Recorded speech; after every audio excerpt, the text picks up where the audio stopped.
Excuse me, మీరు చెప్పిన conditions మావన్ కంటే నాకే బాగా సెట్ అవుతాయి. పచ్చిగా చెప్పాలంటే మీకంటే బెటర్ కండిషన్స్ నా దగ్గర ఉన్నాయి.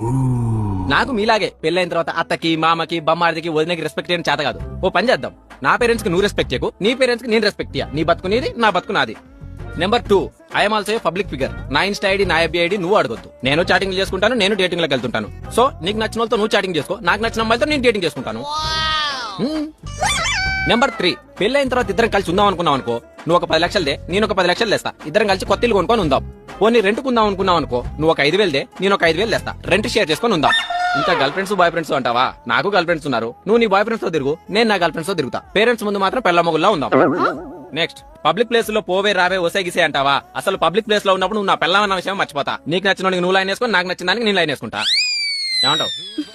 ఇక ఇంటి పని, వంట పని అంటావా? పని మనిషిని పెట్టుకుంటే అయిపోయేది. దాని గురించి నేను పెద్దగా పట్టించుకోను. నెక్స్ట్, పిల్లల్ని ఇప్పుడు పోషించే శక్తి నాకు లేదు. నాకు చేతనైనప్పుడు 2 పిల్లల్ని దత్తత తెచ్చుకొని పెంచుకుంటా.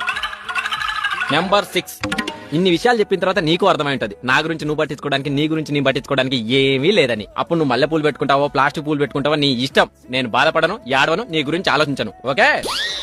ఈ కండిషన్స్ అన్ని నీకు ఓకే అయితే మనం ఇప్పుడే పెళ్లి చేసుకుందాం. వెంటనే కాదు, కంగారు పడకు. ఓ 5 నిమిషాలు టైం తీసుకో. ఆలోపు బేరా వాట్ టైమింగ్